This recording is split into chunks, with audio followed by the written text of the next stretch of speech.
भारत आज 77वां स्वतंत्रता दिवस के रंग में रंगा हुआ है।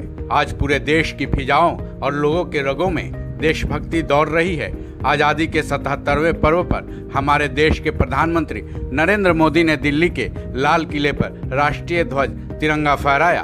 परंपरा के मुताबिक पीएम मोदी ने दिल्ली के लाल किले की प्राचीर से पूरे देश को संबोधित किया। अपने संबोधन में पीएम मोदी ने खास तौर से मणिपुर का जिक्र किया। मणिपुर 3 महीनों से ज्यादा से हिंसा से प्रभावित है। पीएम मोदी ने मणिपुर का जिक्र करते हुए कहा कि आज पूरा भारत मणिपुर के साथ खड़ा है। भारत के पूर्वोत्तर राज्यों में विशेषकर मणिपुर में जो हिंसा का दौर चला है, कई लोगों को अपना जीवन खोना पड़ा। माँ बेटियों के सम्मान के साथ खिलवाड़ हुआ।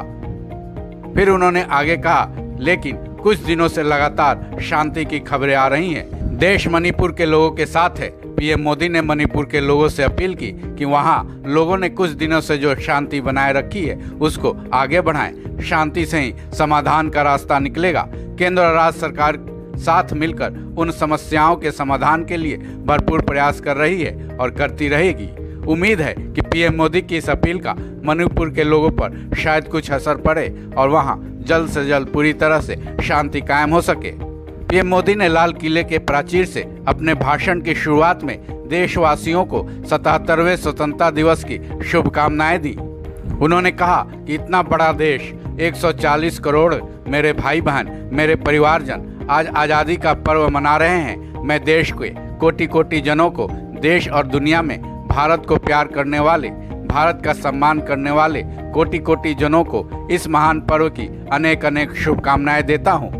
पीएम मोदी ने मणिपुर हिंसा के अलावा अपने भाषण में देश में हुए प्राकृतिक आपदाओं के बारे में भी जिक्र किया। इस बार प्राकृतिक आपदा ने देश के अनेक हिस्सों में अकल्पनीय संकट पैदा किए हैं। जिन परिवारों ने इस संकट को सहन किया है, मैं उन सभी परिवारों के प्रति अपनी संवेदना प्रकट करता हूं। ऐसे में राज्य और केंद्र सरकार साथ मिलकर उन सभी संकटों का मुकाबला कर रहे हैं और उससे मुक्त होकर प्राकृतिक आपदाओं से प्रभावित राज्य तेजी से विकास की तरफ आगे बढ़ेंगे। मैं पूरे देश को यह विश्वास दिलाता हूं। इसके अलावा पीएम मोदी ने इनकम टैक्स में मिलने वाली छूट पर मिडिल क्लास के लोगों के लाभों की चर्चा की।